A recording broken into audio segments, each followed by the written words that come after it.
اعوذ باللہ من الشیطان الرجیم بسم اللہ الرحمن الرحیم لقد من اللہ علی المؤمنین، البتہ تحقیق احسان فرمایا اللہ تعالیٰ نے ایمان والوں پر کس وقت اذ بعث فیہم، جب بھیجا اللہ تعالیٰ نے ان میں رسولا، اپنا خاص رسول یعنی حضور علیہ الصلوۃ والسلام کو، من انفسہم، انہی میں سے، نسل انسانی میں سے، یتلو علیہم آیاتی، تو اس پیغمبر کا مقصد بعثت اور فرائض منصبی یہ ہیں کہ وہ ان پر تلاوت کرتا ہے اس اللہ کی آیات کو، قرآن مجید کی تلاوت ان پر کرتا ہے۔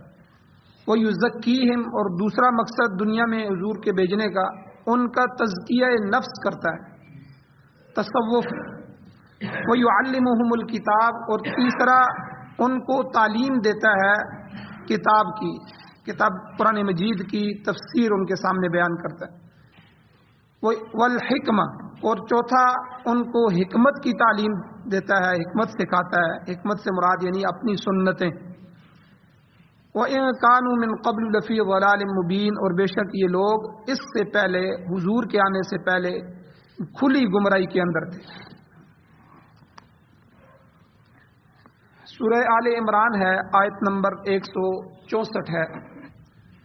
اس کے 2 درس پیچھے بیان ہو چکے ہیں اور ان کی تفصیل پیچھے آ چکی ہے۔ کل کے درس سے حضور علیہ السلام کا جو مقصد بعثت ہے، حضور کو مبعوث کرنے کا جو مقصد ہے، حضور کو جو بھیجنے کا دنیا میں مقاصد ہیں، وہ بیان ہو رہے ہیں۔ تو اس آیت میں حضور کے 4 مقاصد بیان ہیں کہ نبی علیہ الصلوۃ والسلام کی ذات مبارکہ کو پیغمبر بنا کے، نبی بنا کے اس دنیا میں کیوں بھیجا گیا۔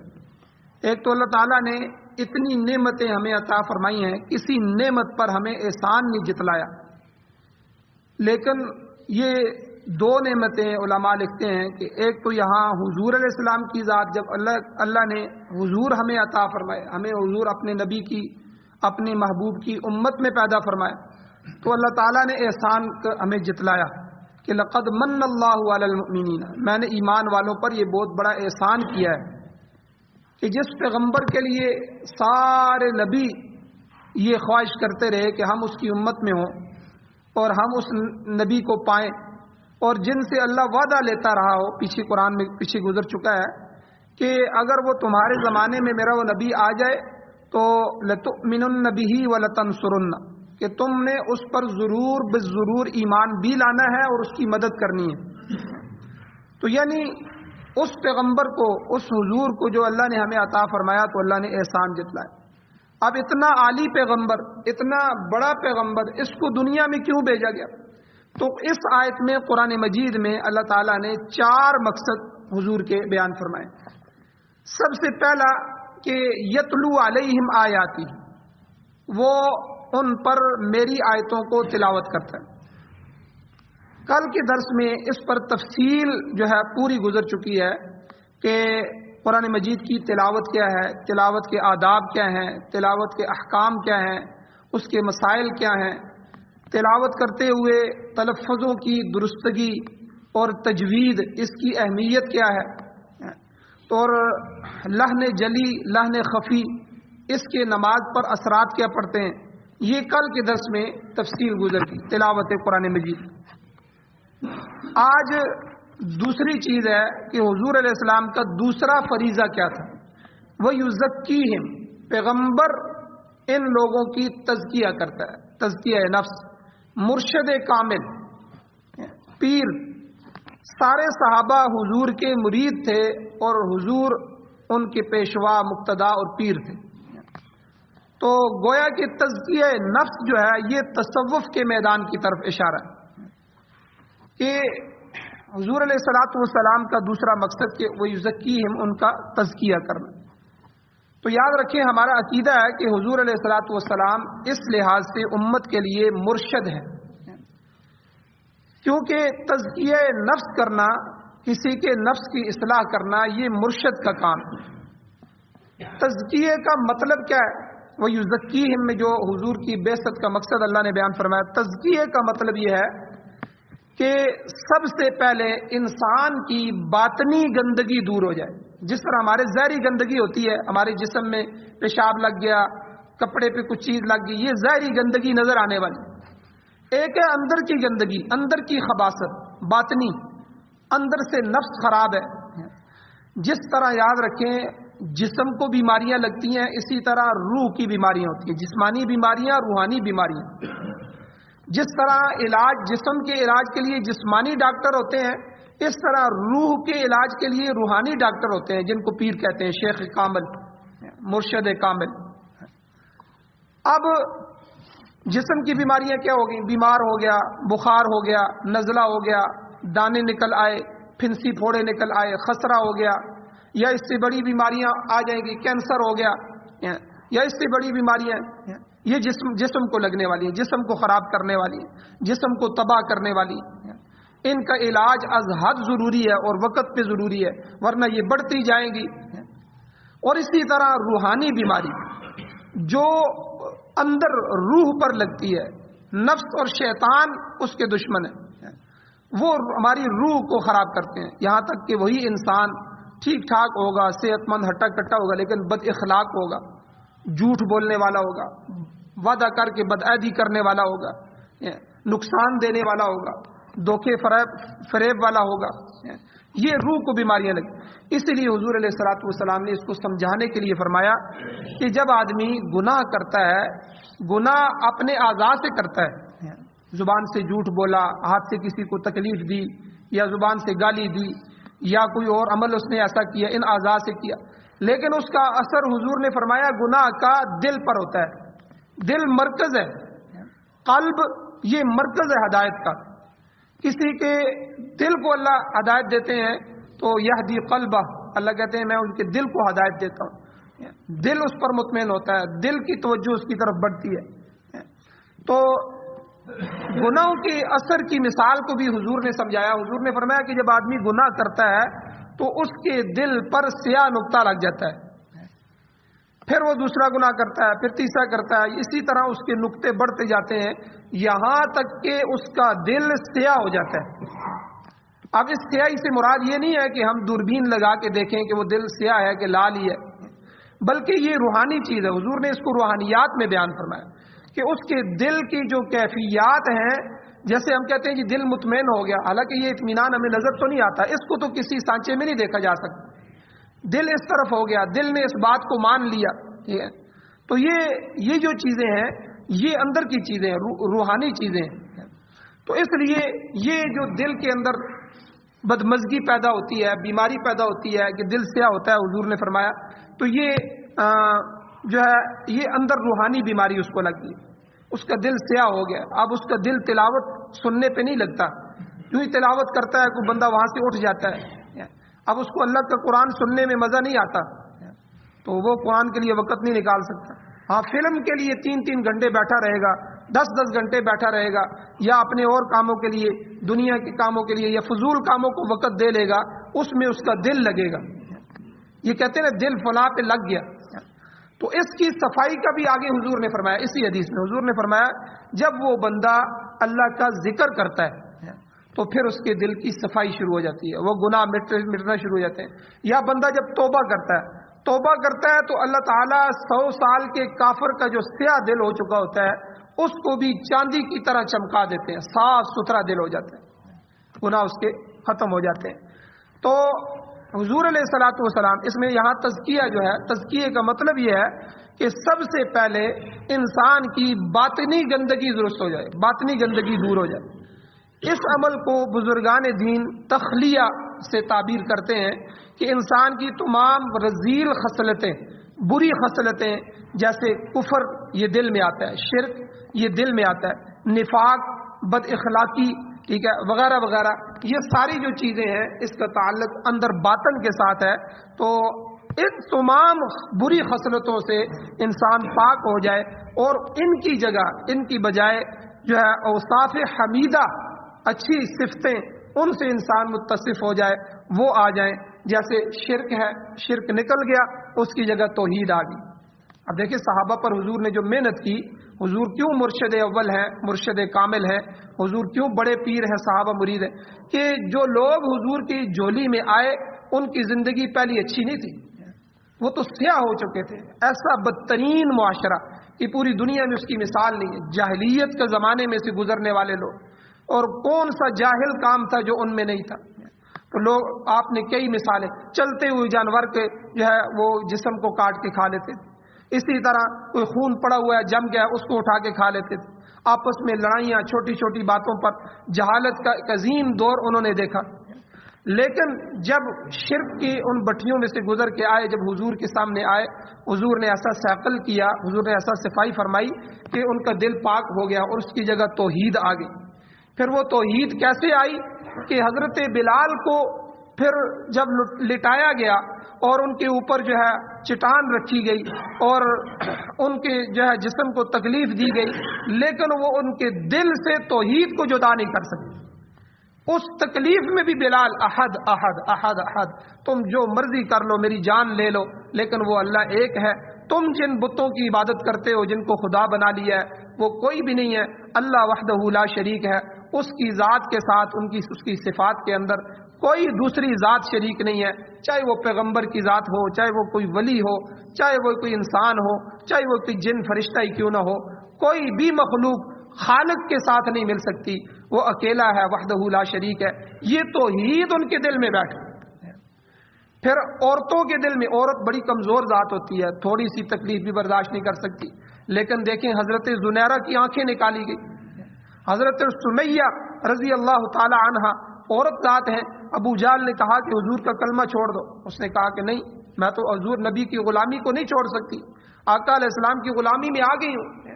اب اس نے کیا کیا ظالم نے، 2 اونٹ لیے، ایک مشرق کی طرف ایک مغرب کی طرف، دونوں پاؤں کو ان کے ساتھ باندھ دیا، تو دونوں کو چلایا، وہ بیچ میں سے 2 لخت کر دیا۔ آپ اندازہ لگائیں کسی جیتے جاگتے انسان کو اس طرح بیچ میں سے چیر دیا جائے تو تصور کریں۔ پھر جب ان کے دل بن گئے تو پھر یہ وہ مقام ان کو ملا کہ توحید ان کے دلوں میں راسخ ہوگی اور شرک کا شائبہ بھی ان کے دل میں باقی نہیں رہا۔ تو اس لیے شرک کی جگہ توحید آ جائے، کفر کی جگہ ایمان آ جائے، اور بد اخلاقی کی جگہ خوش اخلاقی آ جائے، ٹھیک ہے، یہ وہ تزکیہ ہے کہ یہ تزکیہ کرتا کون ہے؟ مرشد برحق، سچا پیر جو ہے۔ تو جب یہ عمل پایا تکمیل کو پہنچتا ہے تو معصیت کی بجائے عبادت کی صفت پیدا ہو جاتی ہے۔ اب گناہ پہ جو ہے انسان، اس لیے حضور نے اس کو ایک اور مثال سمجھایا۔ حضور اسلام نے ایمان والے کا دل اور منافق کا دل، یہ حدیث میں دونوں بیان فرمائے۔ حضور نے فرمایا کہ جب ایمان والے سے گناہ ہوتا ہے، گناہ انسان ہو جاتا ہے، ایمان والے سے گناہ ہوتا ہے تو وہ اس طرح اس گناہ کو سمجھتا ہے کہ جس طرح گویا کہ پہاڑ میرے اوپر گر گیا، یعنی یہ مجھ سے کیا ہو گیا۔ جب تک وہ اللہ سے معاف نہ کروا لے، ٹھیک ہے، اس کو اپنے نامہ اعمال سے مٹا نہ لے، اس کو چین نہیں آتا، وہ توبہ کرتا ہے، استغفار کرتا ہے، روتا دھوتا ہے، اللہ سے معافی مانگتا ہے۔ اور منافق کے بارے میں حضور نے فرمایا کہ منافق جو ہے جب اس سے گناہ ہو جاتا ہے تو اسے پتہ ہی نہیں چلتا کہ مجھ سے کوئی گناہ بھی ہوا ہے۔ اسی طرح زندگی گزر رہی ہے، فلمیں چل رہی ہیں اور ڈول ڈمکے چل رہے ہیں، بے نمازی ہو کے جا رہا ہے، اور اسی طرح اس کو پتہ ہی نہیں ہے کہ میں کیا کر رہا ہوں، مجھ سے کتنے نقصان ہو رہے ہیں، اور جو ہے میں کتنا بڑا مجرم ہی بنتا جا رہا ہوں۔ اور پھر حضور نے مثال دی کہ منافق سے جب گناہ ہوتا ہے تو وہ اس کے لیے اس طرح ہے کہ جس طرح مکھی آ کے ناک پہ بیٹھی اس نے اڑا دی، مکھی بیٹھتی ہے اڑا دیتی ہے، ہمیں پتہ ہی نہیں چلتا، ہاتھ مارتے ہیں، بس ادھر ادھر لگے ہوتے ہیں، یعنی اس کو احساس ہی نہیں ہوتا کہ مجھ سے گناہ ہو۔ تو یہ کس وجہ سے ہے کہ ایمان والے اور منافق دونوں کی دل کی کیفیات الگ ہیں۔ تو اس لیے جب دل پہ محنت ہوگی تو، اور حضور نے کیا فرمایا جو میں نے پیچھے حدیث بیان فرمائی، حضور نے فرمایا کہ تمہارے جسم میں ایک عضو ہے، ایک لوتھڑا ہے، اور اگر وہ صحیح چل رہا ہے تو سمجھ لو تمہارا سارا نظام صحیح چل رہا ہے، تمہارا سارا سسٹم صحیح چل رہا ہے۔ اور پھر حضور نے فرمایا وہ کون سا ہے؟ الا وہی القلب، یاد رکھنا وہ ٹکڑا دل ہے۔ 3 دفعہ حضور نے فرمایا وہ دل ہے، وہ دل ہے، وہ تمہارا دل ہے، یہ اگر وہ تم اس کی اصلاح ہو گئی تو سمجھ لے تم سب کی اصلاح ہوگی، اگر وہ خراب ہو گیا تو سمجھ لو تم سب خراب ہو گئے، تمہارے سارے جسم سے نکلنے والے اعمال افعال ہر چیز خراب ہو جائے۔ تو اس لیے یہ جتنی قدورتیں ہیں، جتنی بیماریاں ہیں، یہ دور ہو کر انسان کا عقیدہ اور دل اور دماغ بالکل صاف ستھرا ہو جاتا ہے۔ تو حضور علیہ الصلوۃ والسلام جو ہے وہ تمام کائنات کے لیے بالعموم اور اہل ایمان کے لیے بالخصوص مرشد ہے اور مرشد کامل ہے۔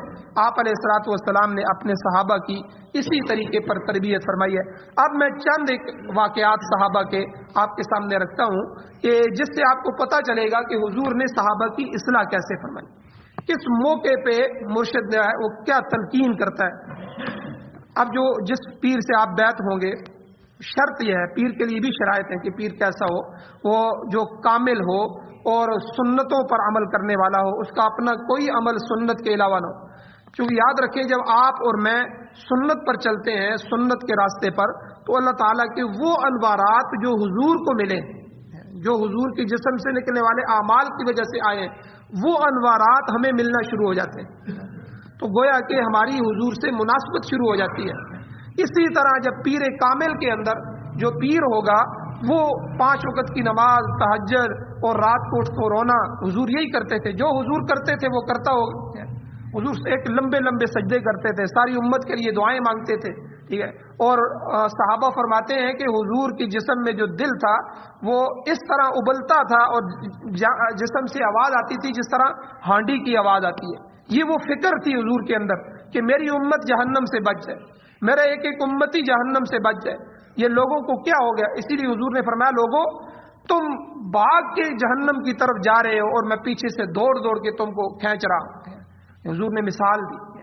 تو یعنی یہ فکر جس کے دل کے اندر آ جائے، جس پیر کے اندر، پھر وہ حضور کی ہر سنت کو تلاش کر کے اس سنت کے مطابق کھانا، سنت کے مطابق جوتی، سنت کے مطابق پہن رہا ہے، اس کا لباس سنت کے مطابق، اس کا حلیہ سنت کے مطابق، اس کی ہر چیز سنت کے مطابق۔ تو اب وہ آدمی جس کی خود اصلاح ہو چکی ہے اور کسی اپنے مرشد سے اس نے اصلاح کروائی ہے، اس نے اس کو خلافت دی ہے، یعنی تو کامل ہو چکا ہے، تو اب لوگوں کی آگے اصلاح کر۔ پھر اس کا عمل ایسا ہے، پھر اس میں بھی ضروری ہے کہ آپ بیعت ہونے سے پہلے اس کی جو ہے اصلاحی مجالس کو اختیار کریں۔ آپ کو اس مجالس کی وجہ سے اپنے شیخ سے مناسبت ہو جائے، ان پر کاملیت پر جو ہے مناسبت ہو جائے، پھر آپ بیعت فرمائیں، پھر اپنے آپ کو شیخ کے حوالے کر دیں۔ اب صحابہ نے اپنے آپ کو حضور کے حوالے کر دیا، حضور آپ جو فرمائیں گے۔ کئی موقعوں پر حضور علیہ الصلوۃ والسلام نے ان کی رعایت رکھتے ہوئے مشورہ دیا، تو صحابہ سمجھ گئے کہ حضور ہمارے وجہ سے کر رہے ہیں۔ تو جو ہے صحابہ نے اگلی بات کہی، حضور اگر آپ ہمیں آگ کے اندر چھلانگ لگانے کا حکم دیں گے تو ہم آگ کے اندر چھلانگ لگا دیں۔ آپ ہمارے اوپر اعتماد کریں، ٹھیک ہے، ہم نے آپ کے لیے ہجرتیں کی ہیں، آپ کے لیے جان کو پیش کر دیا ہے، ہم آپ کے جانثار ہیں۔ تو ایسا یقین کامل ہو۔ تو حضور علیہ الصلوۃ والسلام کے اندر جو اخلاق حمیدہ تھی اور تربیت خاصہ جو حضور کی تھی، اس سے متعلق بہت سے واقعات احادیث میں ملتے ہیں۔ چند ایک واقعات ہے۔ پہلا واقعہ حضرت معاویہ سلمی رضی اللہ تعالیٰ عنہ، یہ خود بیان کرتے ہیں، حدیث میں آتا ہے، کہتے ہیں کہ یہ مسلم شریف کے اندر ہے کہ میں نماز میں کلام کرتا ہوا داخل ہوا، گفتگو کر رہا تھا نماز میں، میں داخل ہوا تو کچھ لوگوں نے اشارے کنائے سے مجھے روکا، ڈانٹا، کیا کر رہے ہو، ڈانٹا مجھے بھی غصہ آیا۔ لیکن جب میں نماز سے فارغ ہوا تو اب میں کچھ سمجھ تو گیا تھا کہ کچھ مجھ سے غلطی ہو گئی ہے، جو سارے مجھے ڈانٹ رہے ہیں، تو لیکن حضور علیہ الصلوۃ والسلام نے مجھے بلایا اور نہایت شفقت سے بلایا، انتہائی، جس طرح شفیق باپ اپنے اولاد کو بلاتا ہے اس طرح بلایا اور فرمایا، دیکھو نماز میں انسانی کلام کی گنجائش نہیں ہے، نماز میں انسانی کلام کی، کیونکہ آپ خدائی کلام پڑھ سکتے ہیں، ٹھیک ہے، آپ اللہ کی طرف متوجہ ہیں، اس لیے انسانی کلام کا ایک جملہ بھی آپ نماز میں نہیں کہہ سکتے، نماز ٹوٹ جائے گی۔ نماز تو اللہ کی ذکر کے لیے حضور نے سمجھایا، اس میں تسبیح ہے، تحلیل ہے، قرآن مجید کی تلاوت ہے، اللہ کے سامنے مناجات ہے، اللہ کا ذکر ہے، لہذا نماز میں کوئی دوسرا کلام نہیں کرنا چاہیے۔ تو یہ حضرت معاویہ سلمی رضی اللہ تعالیٰ عنہ فرماتے ہیں کہ میں نے دیکھا کہ حضور نہ مجھے ڈانٹا، نہ مجھے برا بلا کہا، بلکہ نہایت مشفقانہ انداز میں مجھے بات سمجھا دی، اور فرماتے ہیں کہ اللہ کی قسم ما رأیت معلما، میں نے کبھی دنیا میں ایسا استاد نہیں دیکھا جیسے حضور استاد۔ آپ دیکھیں کتنی بہترین طریقے سے حضور نے تربیت فرمائی. اب ہم کیا کرتے ہیں, بچوں کو ڈانٹ رہے ہیں اور جتنا شور بور ہی ڈالتے ہم اس سے زیادہ ڈال رہے ہوتے ہیں. یہ مسجد کے ادب کے خلاف. اور مسجد میں بیٹھ کے دنیا کی باتیں کرنا, کئی ساتھیوں کو میں نے دیکھا ہے وہ گفتگو کر رہے ہوتے ہیں. یاد رکھیں یہ آپ کے عمل کو ضائع کر دیتا ہے, یہ نماز کے نور کو ضائع کر دیتا ہے, یہ آپ کی نیکیوں کو مٹا دیتا ہے, گناہوں کے پلڑے کو بھاری کر دیتا ہے. تو اس لیے مسجد کے آداب ہیں, ان میں سے یہ اللہ کا گھر ہے. تو یہاں آ کے کوئی گفتگو ایسی نہ ہو جو ہماری ضرورت کی بات ہو, جس آدمی سے کوئی پوچھنی ہو وہ پوچھ کے بندہ اللہ کے ذکر میں لگ جائے, سنتوں میں لگ جائے, نوافل میں لگ جائے, تحیت المسجد تحیت الوضو پڑھ لے, تھوڑی سی تلاوت کر لے, جو ٹائم بچا ہے تھوڑی سی کر لے, رکوع 2 رکوع جتنے ہو جائیں. تو ان کاموں میں تو حضور نے ان کو سمجھایا کہ بھائی یہ گفتگو کی جگہ نہیں ہے. نماز کے اندر خاص کر کے تو کہتے ہیں ما رأیت معلما, رب کعبہ کی قسم میں نے حضور جیسا استاد نہیں دیکھا کہ اتنی شفیق انداز سے مجھے سمجھایا. اسی طرح حدیث کے اندر ایک اور واقعہ آتا ہے, یہ بھی مسلم شریف کا ہی واقعہ ہے کہ صحابہ بیٹھے تھے, حضور بھی تشریف فرما تھے مسجد نبوی میں. تو ایک آدمی آیا, دیہاتی آدمی تھا, تو آ کے اس نے مسجد میں پیشاب کر دیا, مسجد میں بیٹھ کے پیشاب کر دیا. اب لوگوں نے اس کی طرف قہر آلود نظروں سے دیکھا, غصے سے دیکھا. کئی صحابہ اٹھنے لگے کہ اس کو پکڑ کے اٹھائیں یہاں سے. ظاہر بات ہے ہم یہاں بیٹھے ہوں گے, کوئی مسجد میں آ کے پیشاب کرے گا تو آدمی کو غصہ بھی آتا ہے. حضور علیہ السلام نے صحابہ کو بٹھا دیا, کہا بھائی بیٹھ جاؤ, کچھ نہ کہو اسے. اور حضور نے فرمایا دیکھو جب تم بھاگ کے جاؤ گے, اب وہ بیٹھ گیا ہے, ایک آدمی پیشاب کرنے بیٹھ گیا ہے, اب کیا ہوگا کہ وہ اٹھ کے بھاگے گا تو ایک جگہ کا پیشاب جو ہے وہ کئی جگہوں میں چلا جائے گا. ادھر بھاگے گا, جدھر جائے گا اٹھے گا وہ ساری جگہ کو گندا کر دے گا, اس کو کرنے دو. اچھا جب وہ پیشاب کر چکا تو آپ علیہ السلام نے فرمایا صحابہ کو بھئی اس جگہ پانی بہا دو. اس آدمی کو ادھر بلایا اور صحابہ کو کہا اس جگہ کو صاف کرو اور پانی بہا کے اس کو پاک کر دو. تو بلکہ ابو داؤد شریف کی روایت میں بھی آتا ہے آپ علیہ السلام نے وہاں سے تھوڑی سی مٹی بھی نکلوا لی, کچی جگہ تھی تو حضور نے کہا یہاں سے مٹی بھی نکالو. اس کے بعد آپ نے اس آدمی کو بلایا اور نرمی سے سمجھایا کہ دیکھو بھائی یہ اللہ کا گھر ہے, یہ اللہ کا گھر ہے اور یہاں تلاوت قرآن پاک کی جاتی ہے, نماز اور دیگر عبادات ہوتی ہیں, یہاں گندگی پھیلانا مناسب نہیں ہے. یہاں یہ پاک جگہ ہیں, اللہ کے گھر ہیں, تو یہاں اس کو ناپاک کرنا, اس کو گندا کرنا یہ ٹھیک نہیں ہے. تو اس کو بات سمجھ آ گئی, اس نے حضور علیہ السلام کے سامنے اپنے سر کو جھکا دیا. تو یعنی حضور علیہ السلام کی تربیت کا انداز دیکھ, اس طرح حضور نے صحابہ کی تربیت فرمائی. اسی طرح ایک واقعہ اور آتا ہے, تو ایک شخص آیا, اس نے آ کے عرض کیا حضور میں ایمان قبول کرنے کے لیے تیار ہوں, لیکن میرے اندر ایک عادت ہے میں وہ نہیں چھوڑوں.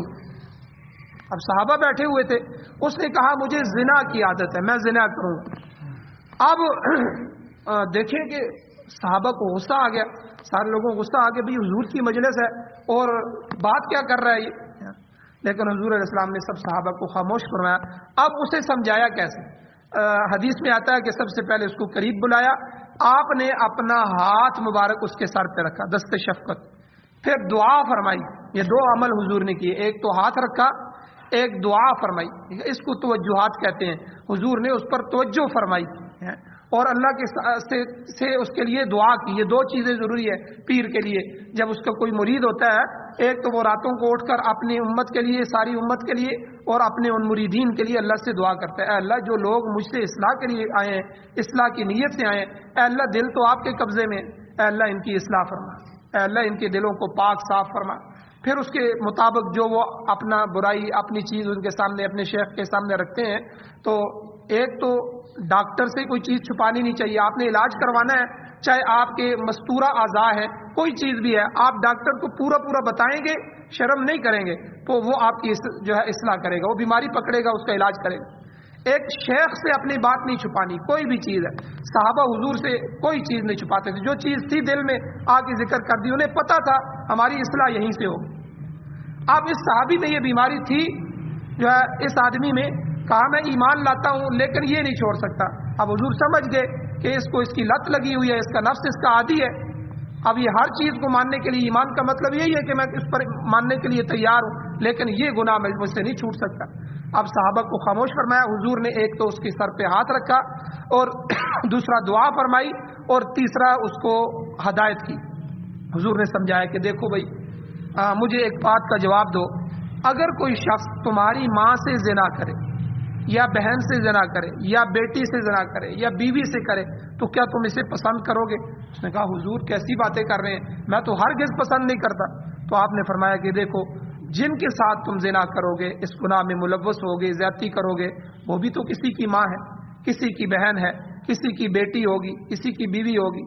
تو یہ سن کر وہ شخص نادم ہو گیا. اب حضور کے وہ الفاظ تھے اور ساتھ دعا تھی, ساتھ توجہ تھی, یہ تینوں چیزیں ملی تو اس کے دل پر اثر ہوا. حضور کی تربیت کا بھی اثر تھا, حضور کی صحبت کا بھی اثر تھا, حضور کے الفاظ کا بھی اثر تھا, حضور کی اس مجلس کا بھی اثر تھا. تو جب بندہ سنتوں کے قریب ہوتا ہے وہ انوارات ہوتے ہیں. آپ کسی اللہ والے سے جب ملتے ہیں تو 2 منٹ بیٹھیں, آپ کو پتہ چلے گا کہ میرے دل کی کیفیت بدل رہی ہے. حیران ہوں گے. آپ دنیا داروں میں 2 منٹ بیٹھے, آپس میں وہ باتیں کر رہے ہیں, میں نے یہ گاڑی خریدی, میں نے وہ گاڑیاں خریدی, میں نے ادھر تجارت کی, میں نے 4 بنگلے بنا لیے. آپ کے دل بدلنا شروع ہو جائے گا. آپ دیکھیں کہ آپ کے دل میں دنیا پیدا ہونے شروع ہو جائے گی. آپ صرف 4 منٹ بیٹھے, اپنے دل کی کیفیت دیکھیں.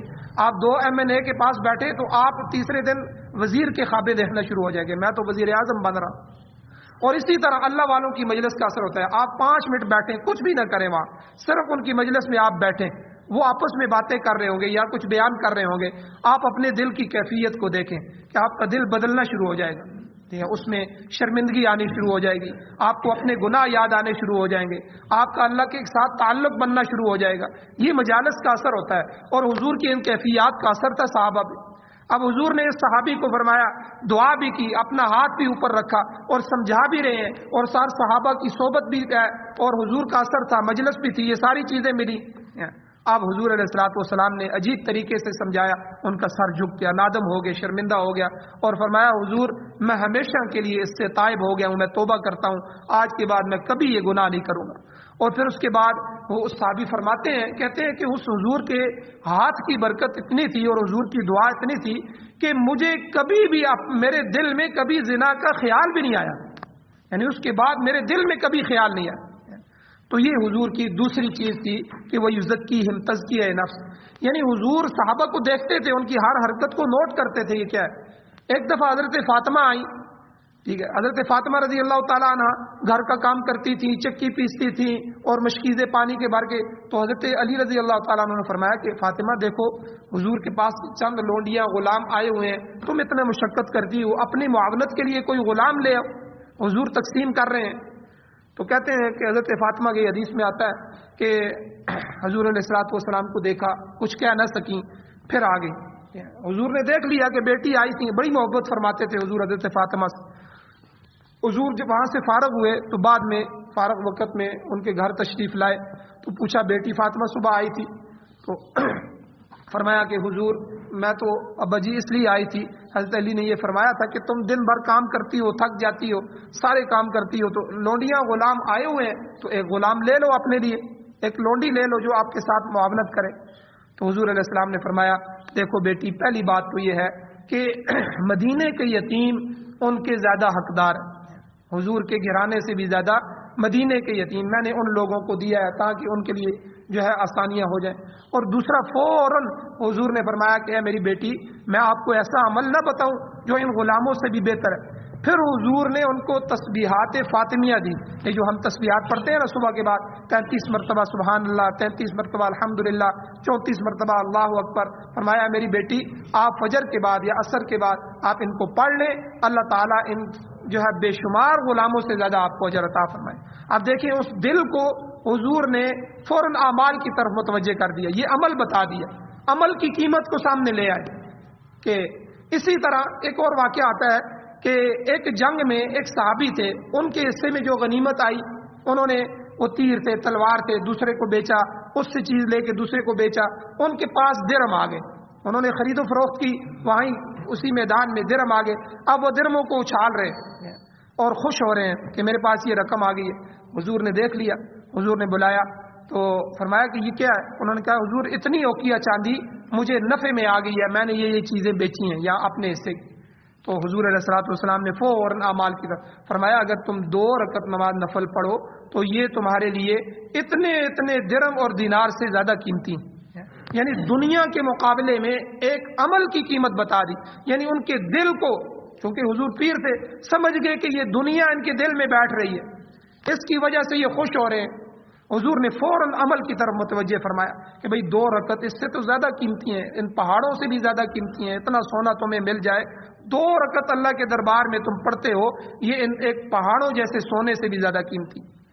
تو فوراً اعمال کی طرف متوجہ فرمایا. تو اسی طرح کئی واقعات ہیں، یہ میں مثال کے طور پر 2-4 واقعات آپ کے سامنے بیان کیے ہیں. انشاءاللہ کل کے درس میں ایک موضوع ہے تصوف کا، بیعت کا، تو اندر نفس کا، کہ ہمارے نفس کی کتنی قسمیں ہیں اور نفس جو ہے اس کی اصلاح کتنی ضروری ہے. انشاءاللہ کل کے درس میں اس موضوع پر کچھ تھوڑی سی گفتگو اور بھی ہوگی. اللہ تعالیٰ سے دعا ہے اللہ ہمیں عمل کی توفیق عطا فرمائے. آمین. الحمدللہ رب العالمین والعاقبۃ للمتقین والصلاۃ والسلام علی رسولہ النبی الأمی الکریم. یا اللہ ہماری کمیوں کوتاہیوں کو معاف فرمائیے، یا اللہ درگزر فرمائیے، یا اللہ ہماری اصلاح فرمائیے، یا اللہ شیخ کامل سے تعلق نصیب فرمائیے، یا اللہ آپ خود ہی ہماری تربیت فرمائیے، یا اللہ ہمارے دل آپ کے قبضے میں ہیں، ہدایت کی طرف ان کو موڑے رکھیے. یا اللہ گمراہی سے، شرک سے، کفر سے، نفاق سے، برائیوں سے، گندگیوں سے، یا اللہ باطنی بیماریوں سے ہمیں محفوظ فرمائیے. یا اللہ قرآن و سنت کو سننے، سمجھنے، پڑھنے، عمل کرنے، اس کی اشاعت کرنے کی توفیق عطا فرمائیے. یا اللہ قرآن و سنت کو ملک پاکستان سمیت پوری دنیا میں بطور آئین، بطور دستور، بطور ضابطۂ حیات نصیب فرمائی. امارت اسلامیہ شریعہ خلافت راشدہ کا قیام نصیب فرمائی. یا اللہ جو بیمار ہیں ان کو شفا عطا فرمائی، جو ایمان کی حالت سے اس دنیا سے جا چکے ہیں یا اللہ ان سب کی بخشش فرمائی. یا اللہ جو روحانی جسمانی بیمار ہیں یا اللہ ان سب کو صحت کاملہ عاجلہ مستمرہ عطا فرمائی. یا اللہ جو مشکلات میں ہیں ان کے لیے آسانی پیدا فرمائی. صلی اللہ تعالی علی خیر خلقہ محمد وآلہ وصحبہ اجمعین برحمتک یا ارحم الراحمین.